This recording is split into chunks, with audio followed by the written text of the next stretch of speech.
తెగించి వాస్తవాలను ప్రజలకు వివరించే ప్రయత్నం చేయడం గత 2-3 రోజుల నుంచి ఈరోజు వాటి అరాచకాలను ధీటుగా ఎదుర్కోవడంలో చాలా ప్రాంతాల్లో గొడవ జరిగినాయి. నిన్నటి నుంచి మొన్నటి నుంచి కూడా గొడవ జరుగుతూ ఉన్నాయి. ఎక్కడ కూడా భారతీయ జనతా పార్టీ కార్యకర్తలు గొడవ సృష్టించలే. చాలా సమయంతో సహనంతో ప్రజాస్వామ్యబద్ధంగా ప్రశాంతమైన వాతావరణంలో ఎన్నికలు జరగాలని చెప్పి భారతీయ జనతా పార్టీ మొదటి నుంచి కోరుకుంటా ఉన్నది. ఎన్నికల కమిషన్కి మేము తెలియజేసినప్పటికీ స్పష్టం చేసినాం, సహకరించడానికి సిద్ధంగా ఉన్నామని చెప్పి. అదేవిధంగా సహకరించాం కూడా. కానీ దురదృష్టవశాత్తు ప్రజలందరి లోపల ఒక చైతన్యం కలిగించి అవగాహన కల్పించి ఓటింగ్లో పాల్గొనే విధంగా కృషి చేసినటువంటి ఎన్నికల కమిషన్ కానీ రాష్ట్ర ప్రభుత్వం కానీ నిర్లక్ష్యం వహించి పోలింగ్ శాతం తగ్గించాలని చెప్పి చూడడం ఇది నిజంగా సిగ్గుచేటిది. ఇంతకంటే దౌర్భాగ్యం ఇంకోటి కాదు. దీనికి రకరకాల కారణాలు చూపెట్టింది ప్రభుత్వం. గతంలోనూ భారతీయ జనతా పార్టీ విద్వేషాలు రగిలిస్తున్నది, మతం కోణతో ఎన్నికల్లో పోటీ చేస్తున్నది, ఏదో ఒకటి ఇవ్వాలని చూస్తున్నది, ఎన్నికలను వాయిదా వేసే ప్రయత్నం చేస్తుందని చెప్పి స్వయంగా రాష్ట్ర ముఖ్యమంత్రి చెప్పడం. విధ్వంసాలు సృష్టించే పార్టీలు రెండే, ఒకటి ఎంఐఎం, ఒకటి టీఆర్ఎస్ పార్టీ. ఎట్టి బస్సులో గెలుస్తలేమో, సర్వేలన్నీ భారతీయ జనతా పార్టీ గెలుస్తుందని చెప్పిన తర్వాత అడ్డతాల్లో గెలవాలి, మేము గెలిస్తే ప్రజాస్వామ్యబద్ధంగా గెలవాలని చెప్పి ఒక సంగతి ఇవ్వడానికి, లేకుంటే విధ్వంసం చేయాలి, ఎన్నికలను వాయిదా వేయాలి. ఇది రాష్ట్ర ముఖ్యమంత్రి పన్నాగం.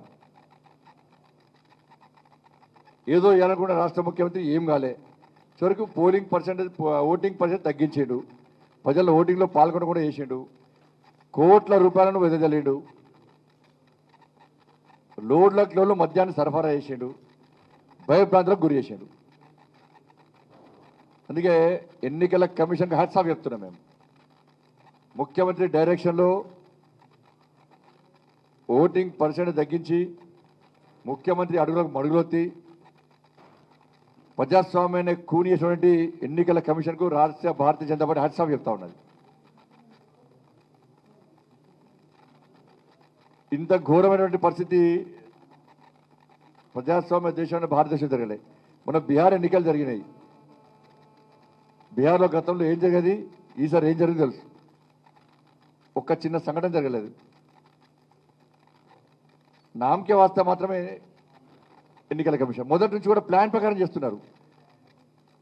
హైదరాబాద్లో తెలంగాణలో ఎట్లా ఓట్లేరు, ఎందుకంటే అంత అబద్ధాలు నోరేస్తే అబద్ధాలు రాష్ట్ర ముఖ్యమంత్రి నమ్మి ఇస్తారు. గుణపడం చెప్పాలంటే దుబ్బాకులు చెప్పి వాళ్ళు ఇక్కడ ఏమైనా సిద్ధంగా ఉన్నారు కాబట్టి తెలంగాణ ప్రజలు ఓట్లేరు. సీమాంధ్ర ప్రజలు, హైదరాబాద్లో సీమాంధ్ర ప్రజలు ఓటేరని భావించి ప్లాన్ ప్రకారము 4 days హాలిడేస్ వచ్చే విధంగా చేశారు.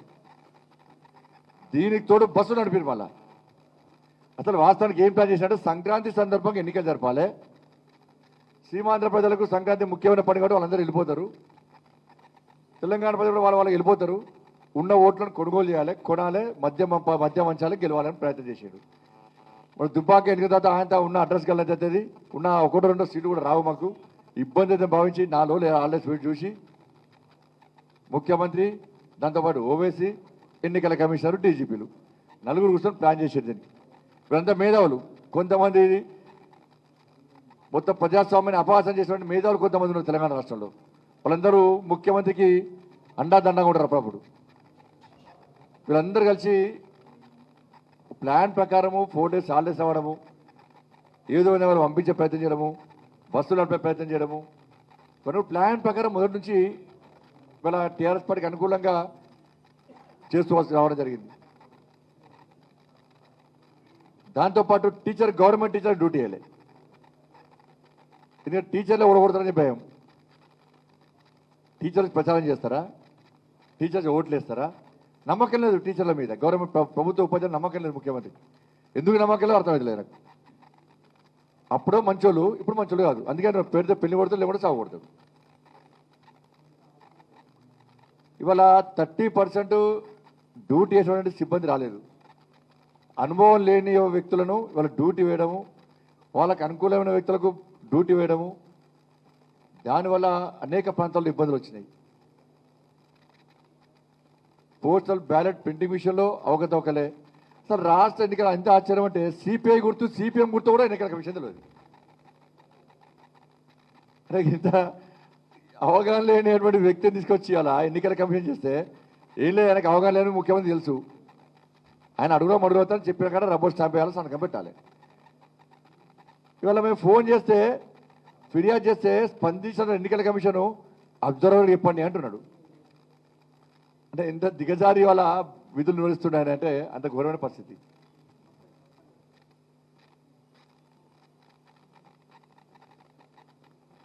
అనేక ప్రాంతాలు ఇవాళ చాలా ప్రాంతాల్లో భారతీయ జనతా పార్టీ కార్యకర్తల మీద స్వయంగా ఎమ్మెల్యేలు దాడి చేయడం. కూకట్పల్లిలో మా ఆర్మూరులో బీజేపీ అభ్యర్థిగా పోటీటువంటి సోదరుడు వినయ్ మీద అక్కడ ఉన్నటువంటి ఎమ్మెల్యే ఆయన రౌడీజం అనుకుంటున్నాడు. రౌడీజం భారతీయ జనతా పార్టీ కార్యకర్తలు చేస్తే బట్టలన్నీ పిచ్చి కొడతారు, ఒక్కొక్కరిని తమాషాలు చేస్తారు ఒక్కొక్కరి. ఎమ్మెల్యే వచ్చి స్వయంగా వచ్చి ఆడ ఆ వినయ్ మీద విచక్షణతో దాడి చేశాడు. ఆయన ఇప్పుడు హాస్పిటల్ అడ్మిట్ అయ్యాడు. వాళ్ళ సీసీ కెమెరా సీసీ ఫుటేజ్ మాయం చేసేందుకు వాళ్ళు ప్రయత్నం చేస్తున్నారు. పోలీస్ అధికారులు వచ్చి ఆ అపార్ట్మెంట్కి వచ్చి ఇవాళ ఆ సీసీ ఫుటేజ్ తీసుకుపోయారు. కేసు కోసం తీసుకుంటే పర్లేదు, కానీ సీసీ ఫుటేజ్ మాయం చేసే ప్రయత్నం పోలీసు చేస్తే మాత్రం దానికి పోలీస్ అధికారుల బాధ్యత వహించాల్సి వస్తుంది. మీరు కేసు కోసం తీసుకుంటే పర్లేదు, సహకరిస్తాం, కానీ కేసు నీరుగార్చడానికి సీసీ ఫుటేజ్ మాయం చేసే ప్రయత్నం చేస్తే అక్కడ పోలీస్ అధికారుల బాధ్యత వహించాల్సి వస్తుంది. అది గుర్తుంచుకోవాల్సిన అవసరం ఉంది. ఒక మంత్రి, ఖమ్మం జిల్లాకు సంబంధించిన మంత్రి నేరుగా ఒక కార్యకర్త వెంబడించే ప్రయత్నం చేస్తే ఆయన బాడీ మీద కూర్చుంటే కనీస మానవత్వం లేదా రాక్షస మంత్రికి ఆయనకు. ఈ యథా రాజా తదా ప్రజ. రాష్ట్ర ముఖ్యమంత్రి ఏ విధంగా ఉన్నాడు, వాళ్ళ మంత్రులు ఏమైనా ఆ విధంగా ఉన్నారు. కనీసం కింద పడతాడు, ఇబ్బంది వస్తుంది, ప్రాణాపాయం వస్తాడు అని దానికోసం గుర్తించకుండా కారు స్పీడ్ వేసుకోబోతున్నాడు. అంటే ఎంత బరిదగించి మంత్రులు ఎమ్మెల్యేలు పైసలు పంచిరో స్పష్టం. నిన్నటి నుంచి భారతీయ జనతా పార్టీ కార్యకర్తలు ఎక్కడికక్కడ అడ్డుకునే ప్రయత్నం చేశారు. నిజంగా భారతీయ జనతా పార్టీ కార్యకర్తలు నిజంగా హ్యాట్సాఫ్ చెప్తున్నాం మేము. అన్నిటి తెగించారు. ఇక భరించలేని పరిస్థితి తెలంగాణ రాష్ట్రంలో, కానీ ప్రజలు భరించలేని పరిస్థితులు ఉన్నారు కాబట్టి ప్రజలు కూడా భరోసా నింపాలి, ఆత్మహత్య నింపాలి. మీకండగా భారతీయ జనతా పార్టీ ఉంటుంది. రాబోయే రోజు కూడా టీఆర్ఎస్ పార్టీ అకృత్యాలను, అరాచకాలను, ఈ నియంత పాలనను అడ్డుకుంటామని చెప్పి ఒక భరోసా నింపడానికి ఇలా భారతీయ జనతా పార్టీ కార్యకర్తలు ఈ భాగ్యనగర్ ఎన్నికల సందర్భంగా సాహసోపేతంగా నిజంగా వాళ్ళు అడ్డుకునే ప్రయత్నం చేయడము, తెగించి కొట్టడం నిజంగా వాళ్ళకి హ్యాట్సాఫ్ చెప్తున్న భారతీయ జనతా పార్టీ కార్యకర్తలను కూడా. ఇన్ని రోజులు నియంత పాలన కొనసాగింది. ఆడింది ఆట, పాడిందే పాట టీఆర్ఎస్ పార్టీ రాష్ట్ర ముఖ్యమంత్రిది. ఇప్పుడు ఆడమని చెప్పండి, ఎక్కడికైనా అడ్డుకుంటాం రాష్ట్ర ముఖ్యమంత్రిని. ఏ విధంగా రాష్ట్రాన్ని పాలిస్తాడో మేము కూడా చూస్తాం. ప్రజాస్వామ్యంగా పాలించు, ప్రజలకు అనుకూలమైన నిర్ణయాలు తీసుకోను, సహకరిస్తాం, సహకరిస్తాం. నీ అరాచకాల ద్వారా నీ భయప్రాంతం గురి చేసే ప్రయత్నం చేస్తే అదే స్థలం అడ్డుకుంటుంది. అలా వెనుకడు వేసే ప్రసక్తి లేదు. ఇలా ప్రజలందరూ కూడా భారతీయ జనతా పార్టీ వైపు ఉన్నారు, పార్టీకి అండగా ఉన్నారు. ఇవాళ అటువంటి కార్యకర్తలు మాకున్నారు. నీకు 60 లక్షల మంది కార్యకర్తలు ఉన్నారా, 30 లక్షల కార్యకర్తలు చూద్దాం, అది కూడా చూద్దాం. మేము జిల్లాలోకి వెళ్ళినటువంటి కార్యకర్తలు అందరూ కూడా ఇక్కడ టీఆర్ఎస్ పార్టీ ఎమ్మెల్యేలు, మంత్రులు అందరూ ఉన్నారు. పోలీసు వాళ్ళని ఏమనలే, ఫంక్షన్ హాల్ తీసుకున్నారు రాత్రిపూట. ఇలా భారతీయ జనతా పార్టీ కార్యకర్తలు మాత్రం పట్టుకుని లోపడేసే ప్రయత్నం చేశారు. ఇవాళ ఎంత ఘోరం అంటే ఇవాళ మధ్యాహ్నం ఒక కార్యకర్త ఛాయడానికి పోయాడు. ఆ బూత్ ఛానల్ ఉంది కదా, టీ ఛానల్, బూత్ ఛానల్, అర్ధరాత్రి చూస్తున్న ఒక ఛానల్. ఇప్పుడు టీఆర్ఎస్ టీ ఛానల్ కూడా అర్ధరాత్రి చూస్తారు. ఇక బూత్ ఛానల్ కంటే అధ్వానం అది. అదే ఛానల్ దాన్ని పట్టుకొని చూస్తాడు ఛానల్. ఒక కార్యకర్త టీ తాగడానికి పోయాడు, అక్కడ యాక్సిడెంట్ అయింది. అక్కడ యాక్సిడెంట్ అయిన తర్వాత సరే మాకు గాయాలైనాయి అని చెప్పి ఆడ మాట్లాడుతుంటే ఈ బూత్ ఛానల్లో భారతీయ జనతా పార్టీ కార్యకర్తలట పైసా వంచంగా అడ్డంగా దొరికినాడ. బూత్ ఛానల్ చూపుతారు, టీఆర్ఎస్ పార్టీ బూత్ ఛానల్ చూపడుతున్నారు. రేపు ఆ బూత్ పత్రిక ఫండ్ వేస్తారు వచ్చిందిగా. ఇక్కడ క్లియర్గా ఏర్పడుతుంది. ఆడ పోలీసులు ఉన్నారా, ఛాయ్ హోటల్ ఉంది. యాక్సిడెంట్ అయితే పోలీసు వచ్చి ఇద్దరిని సంధానించే ప్రయత్నం చేస్తున్నారు. గాయలపాలంటే కానీ పేదోడు అని సహకరించాడు, ఇద్దరు సహకరించుకుని ప్రయత్నం చేస్తే దాన్ని పైసలు పంచుతున్నారని చెప్పి బూత్ ఛానల్లో వేసారు. ఇంత నీచాన్ని దిగుదారని ఛానల్ బూత్ ఛానల్ అది. ముఖ్యమంత్రి తాగిండు, తిన్నాడు, పన్నాడు, లేచిండు, ఏడున్నాడు, ఏంటో వచ్చిండు, ఏడ పైసలు వస్తాడు, ఎవరిని దోచుకుంటాడు, ఏడు దాచిపెట్టాడు తెలుసుకోవాలనుకుంటే ఆ ఛానల్ చూస్తే ఏర్పడుతుంది చాలు. కాబట్టి ఇవన్నీ కూడా అరాచకాలు జరిగినాయి. అయినప్పుడు కూడా భారతీయ జనతా పార్టీ కార్యకర్తల సహకారంతో, ప్రజలందరి అండదండతో ఎట్టి బస్లో జిహెచ్ఎంసీ ఎన్నికల్లో భారతీయ జనతా పార్టీ పూర్తి స్థాయి మెజార్టీతోని ఇవాళ మేము కైవసం చేసుకోబోతున్నాం. దాని అనుమానం లేదు. పైసలు వంచినా, తప్పుడు ప్రచారాలు చేసినా, అబద్ధాలు ఆడినా, విధ్వంసాలు సృష్టించే ప్రయత్నం చేసినా, ఎంఏ పార్టీ అరాచకాలు చేసినా కూడా అడ్డుకునే ప్రయత్నం చేసిన చాలా ప్రాంతాలు కూడా ఎంఏ పార్టీ బూత్లను క్యాప్చర్ చేసి పడేసింది. చాలా ప్రాంతాల్లో పోలీసు అధికారులకు ఫిర్యాదు చేస్తే కూడా ఏసీపీలతో సహా వాళ్ళు ఏం చేయలేని పరిస్థితి. పైనుంచి ఇన్స్ట్రక్షన్స్ ఉన్నాయి అంటున్నారు, బాధపడుతున్నారు అధికారులు. కానీ పైనుంచి ఆదేశాలను మేము ఏం చేయమంటారు సార్ అంటున్నారు. వాళ్ళు చెప్తున్నారు నిజంగా సార్ ఇంత దౌర్భాగ్యంగా ఎప్పుడు మేము చూడలే, మాకే సిగ్గు అనిపిస్తుందని చెప్పి పోలీసు అధికారులు, పోలీసు సిబ్బంది చెప్తున్నారు. ఏం చేయమంటారు సార్ అంటున్నారు. వాళ్ళ ముందు ఎంఏ పార్టీ నాయకులు బీజేపీ కార్యకర్తలు దాడులు చేస్తుంటే, బూతులు క్యాప్చర్ చేస్తుంటే చూసి చూడట్టున్నటువంటి పరిస్థితి ఇవాళ భాగ్యంలో జరిగింది. ఇవాళ ఉదయం కూడా మా కేంద్ర హోంశాఖ సహాయ కిషన్ రెడ్డి గారు ఉదయం కూడా దాదాపు 100 పోలీసు కార్యకర్తలు మాట్లాడుతున్నారు. కార్యకర్తలు నిమిషానికే ఫోన్, వారికి నిమిషానికే ఫోన్.